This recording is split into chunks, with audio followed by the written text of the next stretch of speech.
Truth is not what you want it to be. It is what it is, and you must bend to its power or live a lie. Miyamoto Musashi.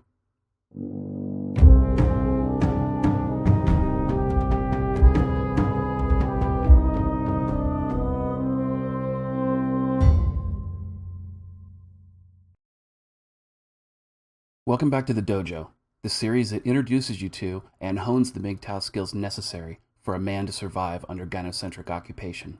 As a warning, this video is going to be a bitter pill for some to swallow.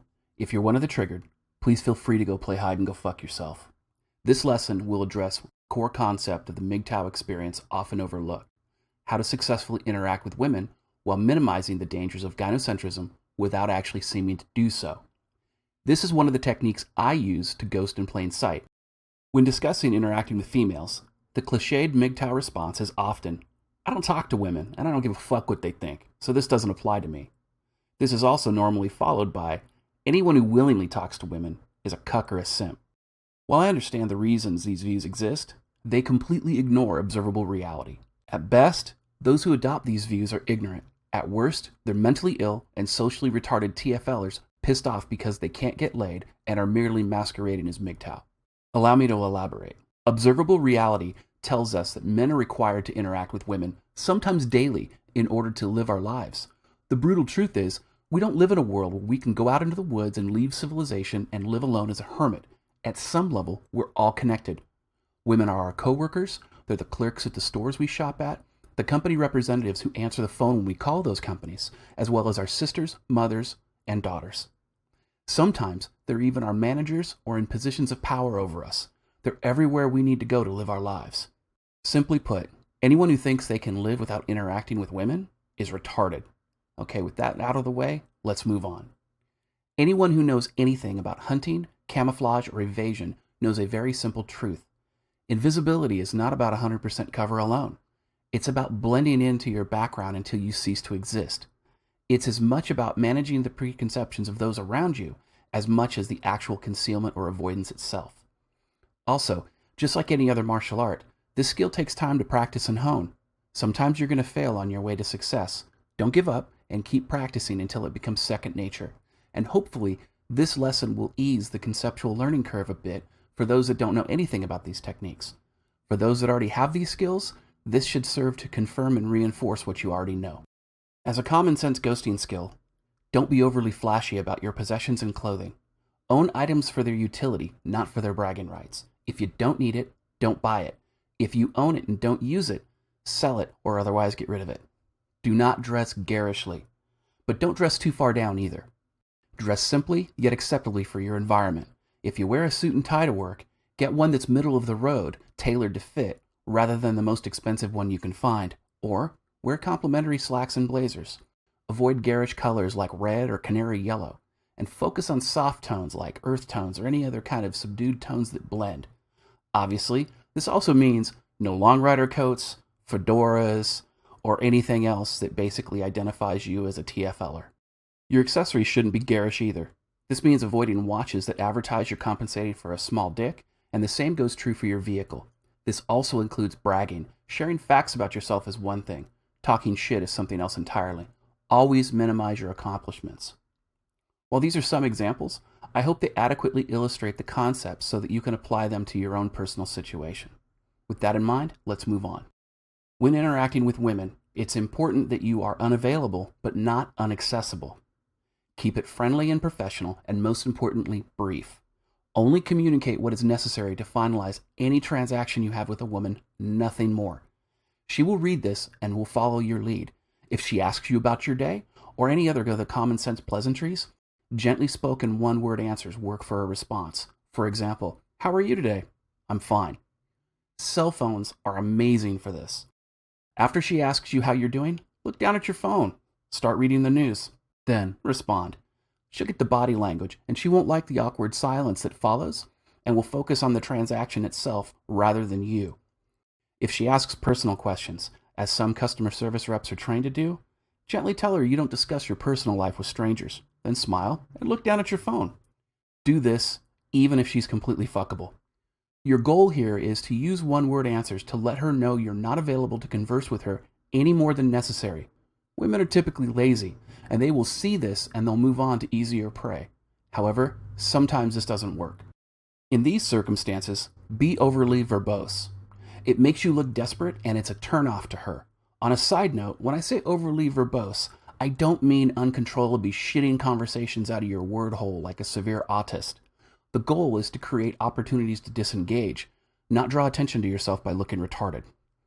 Also, when at work, make a point to say hello to a woman every day. She'll start to ignore you. When she gets to the point where she barely responds, stop. Congratulations.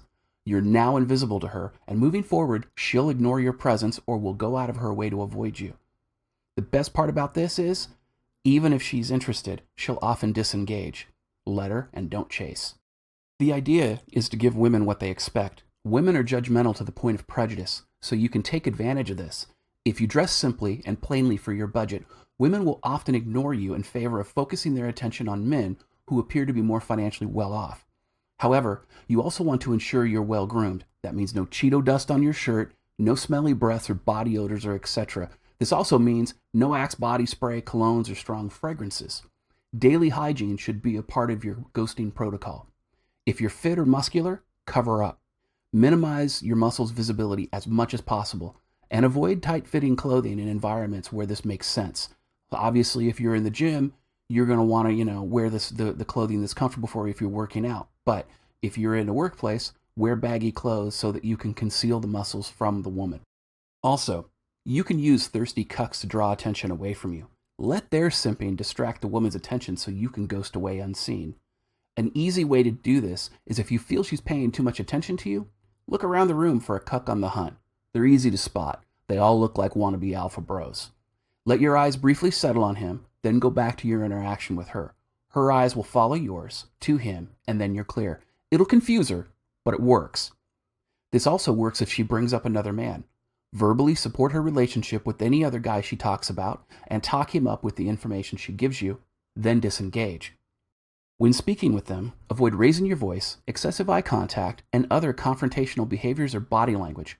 Your goal is to blend into the background, not be the center of attention. However, what if all that shit doesn't work? What if she doesn't take the hint to fuck off? Or what if she has information you need? Or you have an issue to address that requires extended communication? Well, that's when you have to learn how to talk to women. While it's important to remember they're emotional thinkers, you should talk to them as you would a man. However, avoid unnecessary confrontations and impasses. If she acts offended by your communication style, ignore it. If she starts a scene, de-escalate without looking like a simp and immediately disengage.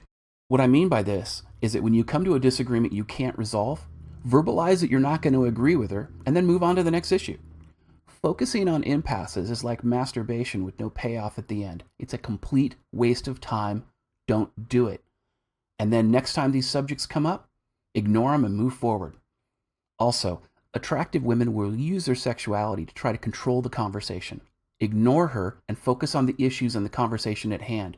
Don't let her fuckability distract you. You're not there to fuck her. You're there because it's necessary, for whatever reason, to communicate with her. Also, just as important, if you have to provide information to her, make it appear to be useful, but characterize it in such a way as to make it useless. This takes skill. 2 examples of conversing with women are my recent live stream conversations with Elizabeth Hobson and Lily Even32. With Elizabeth, we both care about men's issues, and if you watch the stream, she had lots of great information that men can use to protect themselves that confirmed that MGTOW is the only viable solution, while blowing the lid off of unrestrained gynocentrism in the United Kingdom. While she's female, she's a great source of this material, and I'll take the knowledge from wherever I can find it. With Lily, it's clear that even though she's a typical female, she's not completely retarded and is legitimately concerned about the negative impact of feminism's destruction of the social contract between men and women will have on her life. Further, none of her videos were actually MGTOW bashing. They were more of a typical female concern with the prospect of losing unearned privileges feminist bigotry has gained for her and women like her. Surprisingly, when challenged, she admitted when she was wrong about some of her videos' misconceptions of MGTOW. If you rewatch both videos with an eye toward female nature and red pill wisdom, both are great MGTOW case studies of how to interact with women while attempting to avoid the feminist threat they represent. Further, if you attempt to 100% avoid women completely, you're going to degenerate into a tryhard and you're going to make yourself a target because you're acting and looking like a socially awkward serial killer. Being MGTOW doesn't mean you need to hate women to avoid relationships with them. It means that you should understand their hypergamous nature and work to mitigate the threats created by feminist bigotry and the cucks who support it. The best way to accomplish this is to ghost in plain sight by melting into your background environment, which requires learning to interact with women in such a way as to be forgettable, thus avoiding any kind of relationship with them. The goal here is to be in the friend zone or less on their radar. In closing, good reference books for this are The 48 Laws of Power and, of course, Sun Tzu's Art of War. If you enjoyed this video and you found it educational or insightful, please like and share and subscribe to my channel. You can also support my research on Patreon. And in case I'm targeted by YouTube, I mirror all my content on Bitchute, and my content is backed up on MGTOW.com. All the links are in the description. I'm DDJ, and this has been your dose of misandry today.